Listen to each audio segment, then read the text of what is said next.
Yeah. We might have to go for a little assistance.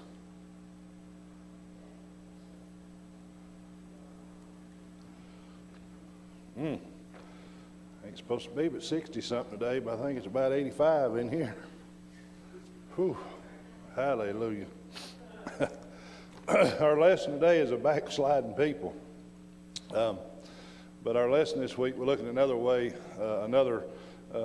God's covenant with his people. But today we look at how the covenant applied to the judges and the kings. And so these types of leaders, they played an important role in the history of Israel, in their nation, and were very influential to turning the people to or from God. But before Joshua passed off the scene, the people of Israel had decided enthusiastically to declared that they would follow God, that they would serve him and obey his commandments that they had. But the people of Israel here, this lesson today covers how they forgot their promise to God and how God dealt with the nation of Israel for their wrongdoing and their mistakes. And so the way we've been studying the last few weeks, once a certain leader was gone away from them, then they started back to their old ways. They started going along with the pagan nation and worshiping idols and would forget God. And so here Joshua and that whole generation of Joshua is gone. They've all passed on. And so this new generation had forgotten God, the God of their fathers. So they were going about living ungodly lives and worshiping idols and pagans and all these different things. We kind of look at some of our generation today that has forgotten God, and they don't worship God. They don't believe in God. They don't go to church. They don't go along with the Christianity. And so we see which way really even our nation has gone, and nations of the world. And so you think you send your kids to school and off to college, and they're supposed to get smarter and do better for themselves, but it seems they get filled with indoctrination that it's not biblical, doesn't go along with the Bible. And so instead of becoming smarter, you would think they become even ignorant, if we have to put it that way, because we can see that just over the last 7 days, how some of these college campuses have come out against Israel and uplifting a terrorist organization like they have. It's because of ignorance. It's because of uneducated, because they don't really know what they're talking about. They have no clue of what even the circumstances are. Why? Because they don't go to church. They wasn't took to church. They don't know the Bible like we do. So they're ignorant to the events and things of the world. They're blinded, really, by it. But so it was here with this generation after Joshua and after all of that descendants had gone. So they'd forgotten God. They were worshiping idols and being pagan in religion. And we may see through the lesson today of how God deals with us when we choose to turn away from him, and we choose to turn our backs on him and live a different way than we should. You know, during the 3 centuries here following the death of Joshua, Israel's history followed a cycle that they repeated over and over again. They would worship idols. They would worship pagan gods. They would forget God. And when they'd get in so much trouble and would get so tired of having to put up what they were putting up with, then they would remember the God of their fathers, and they would start crying out to him for help, right? And so it was just a vicious cycle that they always repeated. But the people fell into the act of refusing to follow and obey God. They did that quite often.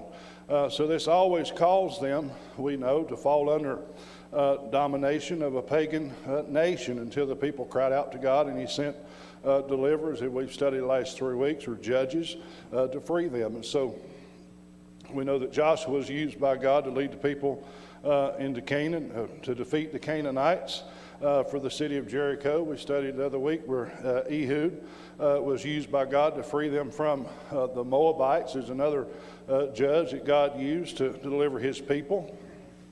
We studied where Gideon was used on a mission by God to defeat the Mennonites. And so God used many other men throughout the book of Judges, even one woman, Deborah, to help Israel as judges, to help free the people from these situations they got their own self into. But these people were not as much judges as they were deliverers, or even maybe not classify them as saviors, but they sort of were, but used by God to do such, that they were appointed by God to deal with the certain oppression that was brought on by Israel's enemies. So Joshua died when he was 110 years old, and so after he and his generation passed off the scene, this other generation rose up, and so that wasn't as close in communion with God and what God had done for Israel, because he'd done mighty things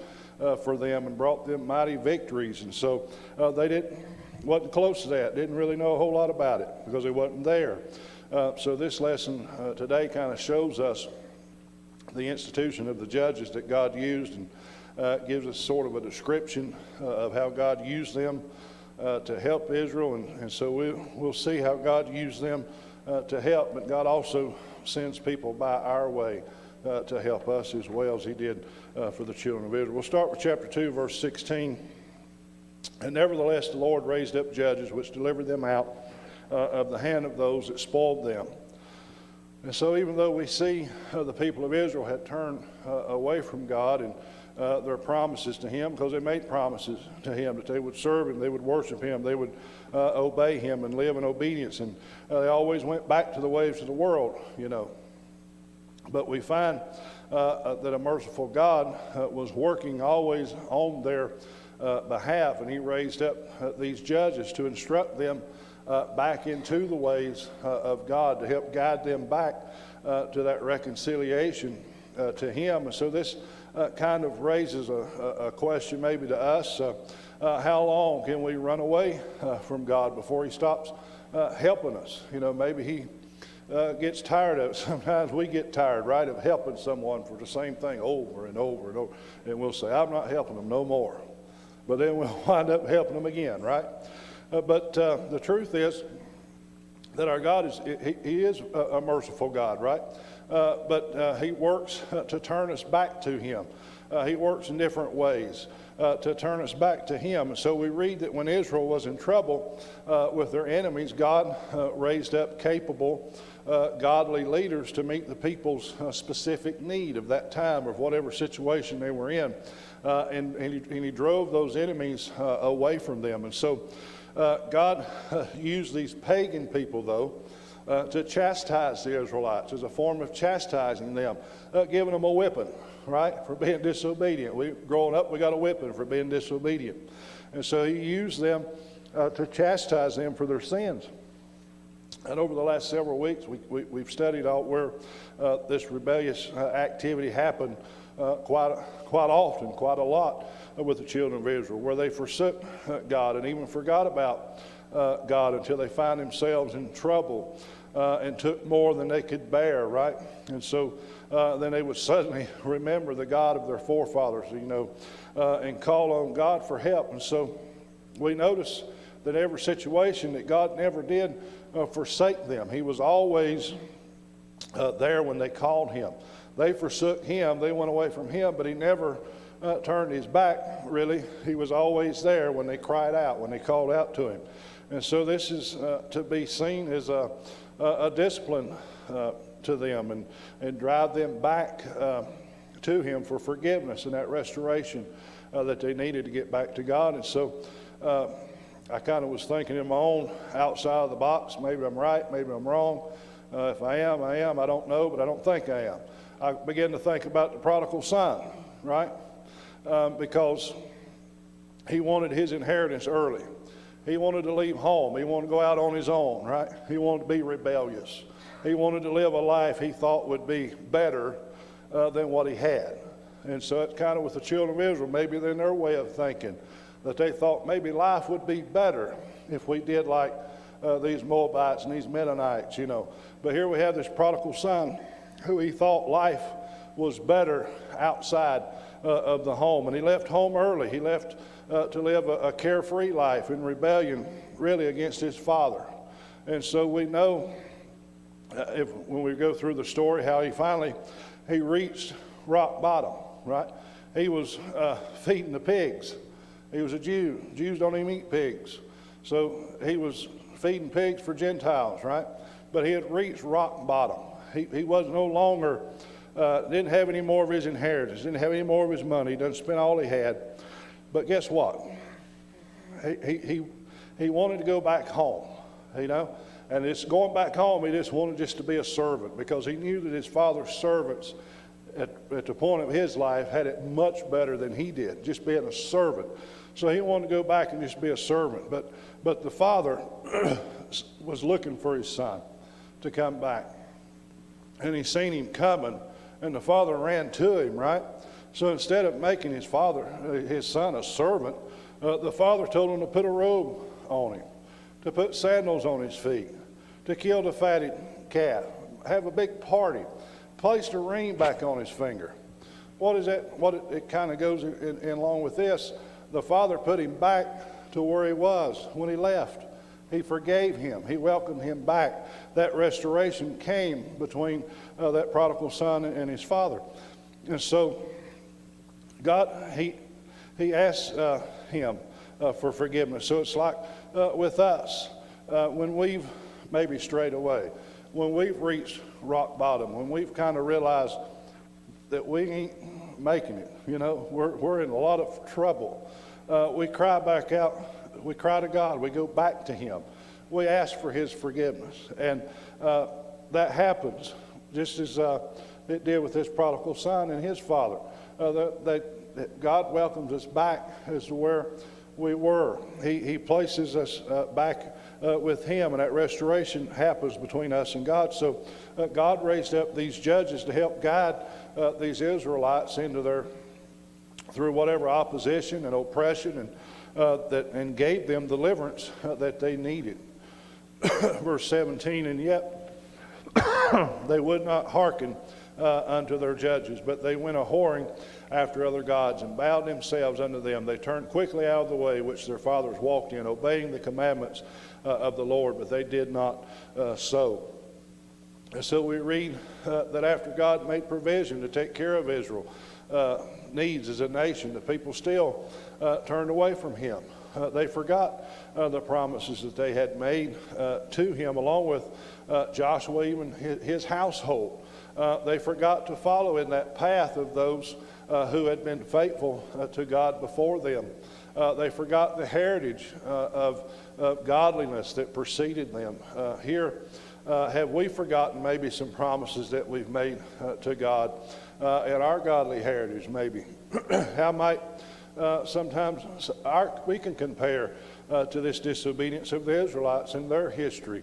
But it's important for us to realize that turning away from a holy and almighty God makes us a candidate for his chastising us. You would think that after God had done something great and wonderful in their lives, maybe such as delivering them from their enemies, or healing them of their sickness, to people of Israel as well as others, we might even know people of this fashion, that they would wholeheartedly turn back to God and serve him. Romans chapter 2 verse 4, or despisest thou the riches of his goodness and forbearance and long suffering, not knowing that the goodness of God leadeth thee to repentance. And so we've all known someone, or know someone who has made a plea with God, right? That was something maybe like this. Oh God, please help me in my troubles. Please help me in this trial. Or please God, heal me and I will serve you with all my heart. We've all heard somebody somewhere maybe say that as a bargaining plea with God, but yet when all became well, when they got delivered from whatever trial or trouble they were going through, when they got healed of whatever sickness they had, they forgot. They forgot about God who had delivered them. We've all know someone that's been like that, I'm sure. So was the children of Israel. Once God had delivered them and everything was hunky-dory, everything was okay, they forgot. They soon forgot the God that had brought them through. And they soon forgot those promises that they'd made to him, that they were going to serve him. Verse 18, and when the Lord raised them up judges, then the Lord was with the judge and delivered them out of the hand of their enemies all the days of the judge. For it repented the Lord because of their groanings by reason of them that oppressed them and vexed them.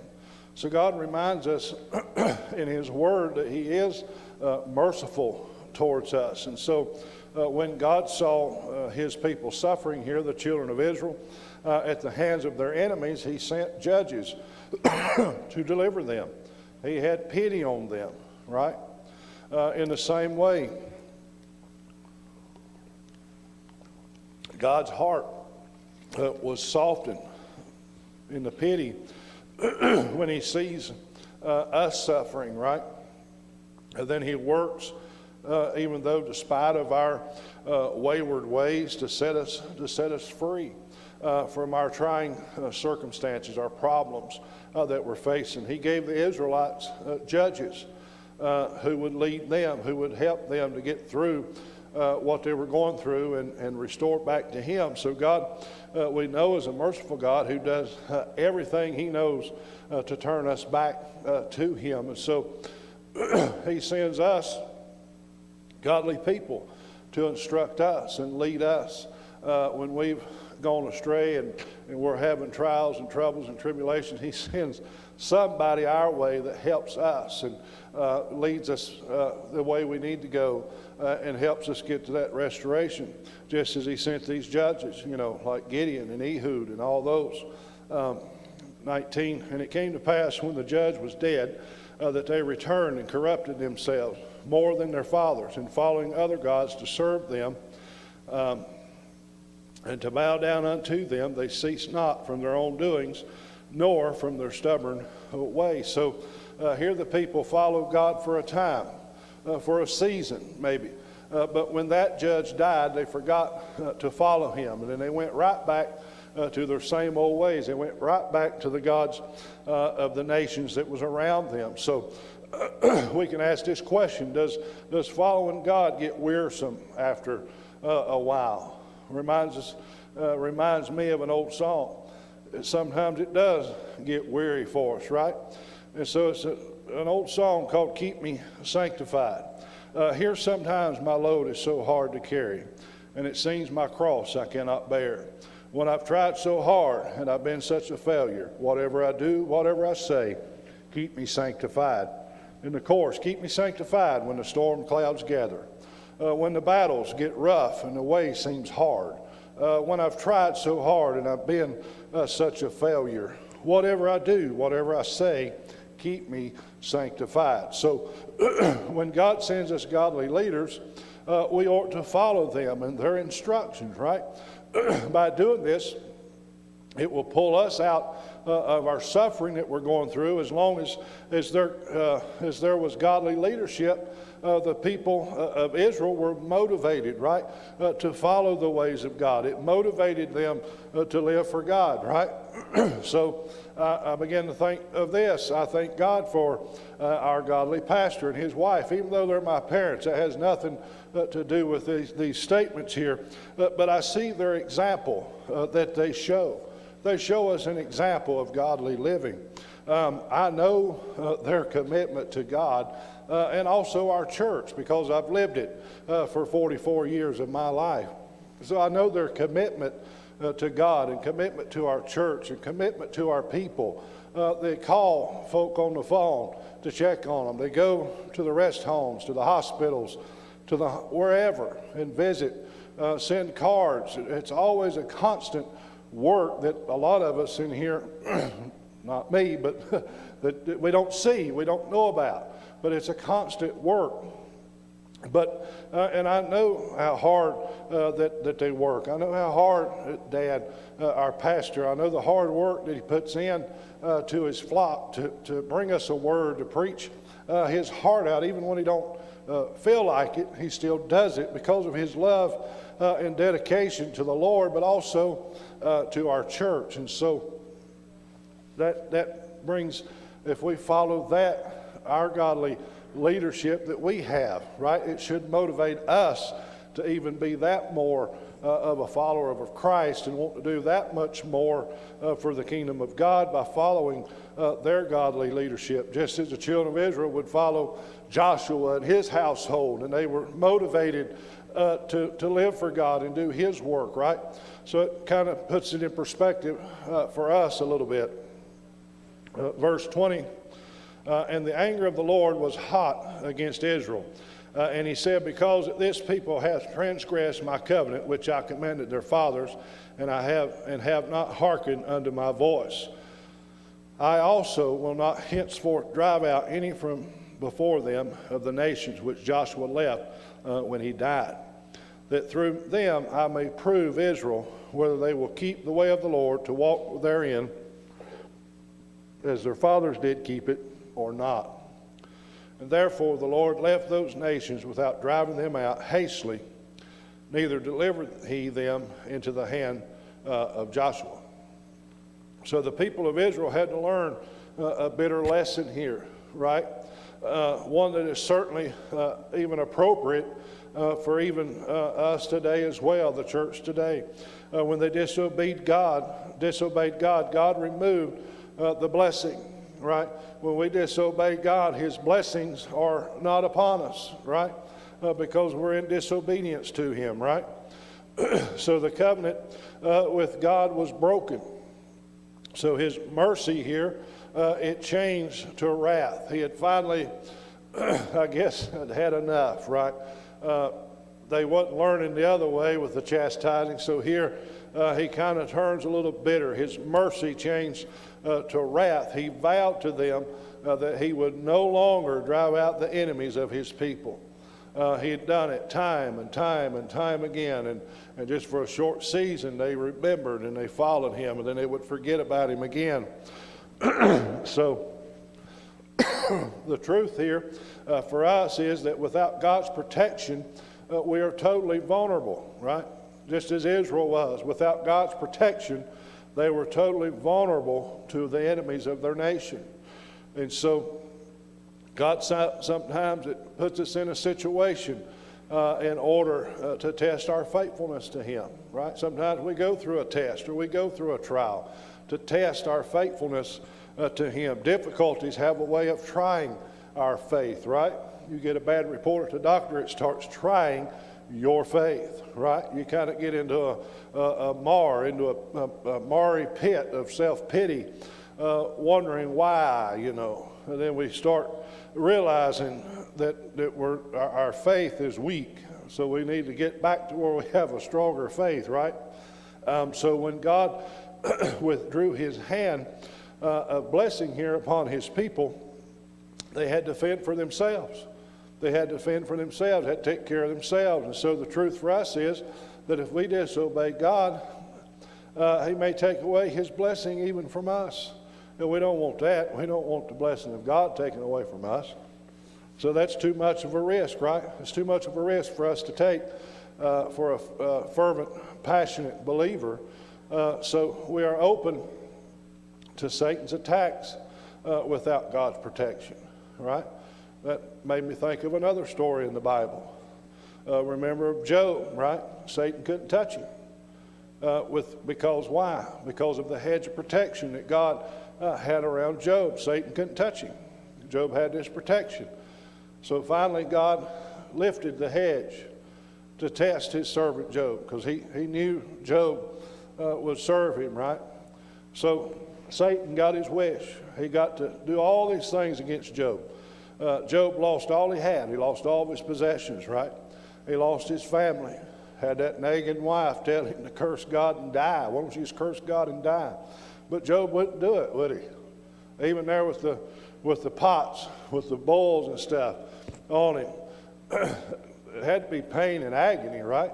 He still would not curse God and die. He stayed faithful to God, right? And Job stayed faithful to him. And so he stayed committed to God. So here's the second verse of that song I was citing a while ago. When the messenger came to old Job one evening, he said to him, Job, all your children have died. Then we hear Job say, though God slay me, I'll trust him. He lost everything that he ever had gained, but he stayed sanctified. So we want to be like a Job this morning, right? We need to be like a Job this morning, staying sanctified in God, and keep our eyes on the prize that's ahead of us, our hearts. Keep our hearts in tune with God, and our minds and focus on God, right? We've got a lot of things going on, even in our nation, let alone the world today, so we don't want to lose focus of what's ahead, right? We want to stay focused and sighted on God and put our trust in Him because He's going to see us through. He's going to be with us. He said, I'll never leave you nor forsake you. And so we want to keep our minds and our hearts and our focus on Him. And we don't need to worry about what others say about us. We don't need to worry about what other people may think about us. We want to stay the course, right? We want to stay on course and worship God and Him alone. And we don't want to forget God just because maybe everything is smooth sailing in our lives and we think we don't need Him right now. Everything's okay. We don't want to do that. We don't want to be like the children of Israel, because if we start doing that, we start falling further and further and further and further away, just like the children of Israel did. So we want to stay committed, right, to the promises that we have made to Him, and serve Him and trust in Him. We want to lean on Him. There's no other way for us to live, because without God, we are nothing. Without Him, we're nothing. Without God, we have nothing. Without God, we have no future, right? We read in Jeremiah chapter 2, verse 19, thine own wickedness shall correct thee, and thy backsliding shall reprove thee. Know, therefore, and see that it is an evil thing and bitter that thou hast forsaken the Lord thy God, and that my fear is not in thee, saith the Lord God of hosts. So the children of Israel, it would seem that they've lost their fear of God, right? And so their wickedness that they were doing was what was used. It says, shall correct thee, right? And then thy backsliding shall reprove thee. And so we don't want to be like the children of Israel here in Judges chapter 2 and 16, these verses that we've read. We don't want to forget the God of our fathers, right? We don't want to forget the God of our generation before us. I wasn't born in the 50s and 60s or 40s or whatever, but I've been around a lot of people that were. So we know back in those days, in the 50s and the 60s and even the 70s, even into the 80s, the tent revivals. We know of the A.A. Allens and the William Branhams and the Brother H. Richard Halls. We know of all those miracle revivals that they had. But you could put a tent up back in those days and it would be full. You put a tent up today and you can't hardly get 10 people. We can't even hardly get 50 people into the church now. I know me and Don Warren were talking one time at a revival. Somebody wanted him to do a tent revival, and he said, we can't even get them into an air-conditioned building. How are we going to get them into a tent? You know. But what I'm saying, I said all this to say this. If we look back at those generations of the 50s and the 60s and the 70s and the 80s of the people's heart and passion for serving God, and now look at it now, people don't have that passion, right, of those generations that came after those generations. And it makes you, we know that the Lord said it'd be a great falling away, right? But also said He'd bring forth a great revival in the last days, and we've been looking for that great revival to come, and it'll happen. Everything He said has happened, and so there's nothing left in here that ain't going to happen. It's going to happen because He said it would. He told us it would. He told us these things would come. Sometimes our hearts get troubled when we hear of the wars and we hear of the trouble. That just means we got to look up, right?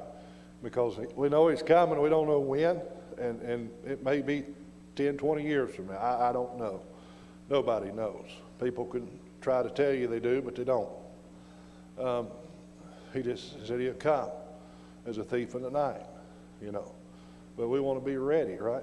I know I've heard it all my life, and most of you in here has heard it all of yours. the Lord could come at any second, at any minute, any hour, any day, and he could. And we know things are bad, but he said these things must come, but he said the end's not yet. And we kind of wonder how much worse could it possibly get. But it'll get worse and worse. But we are to pray, continue to pray, he said, for the peace of Jerusalem. Pray for Israel. But we can see how, even in the generations that I've described, how it's went, even with the Israelites there, after Joshua and all those had went on. It just seems like it's a loss of interest. I heard a guy on YouTube said back in the 70s, 80s, right in there, you ask America, it was in the 90% of people that believed in God and went to church. Now we're down to about 60% with the nation in the United States. And that's sad, right? Just a short 30, 40 years, we've dropped that far. But when we're going the wrong way, God sends us godly leaders. He'll send someone by your way to turn us to the right. You know, our lesson today, we've seen not only God's mercy to the children of Israel and to us in times we turned away from him, but also he provides us a way to get back to him. And when we saw how God provided these godly leaders to the children of Israel at their times of crisis, and as long as they followed their godly leadership and instruction, they were safe, right, from their enemies. And God kept his hand of blessing on them. He kept that hedge of protection around them, right? But when they disobeyed God, he removed his blessing from them. He allowed the enemies of the nation of Israel to chastise them, to come against them, right? And so, as us being disciples of Jesus Christ, we are called to return to him, right? We were called, if we get away from him, if we turn away, we're called to return back to him. And so we've got Christian leaders, even within our church here this morning, that can help us do exactly that. They can help us to return our hearts and our lives back to God, because we have godly leaders among us, just as God sent these godly judges, these godly leaders to the children of Israel in Judges to help turn and guide them back from their wicked ways to follow and trust in him, the God of their fathers. I trust you got something today, and Mom, will you dismiss us?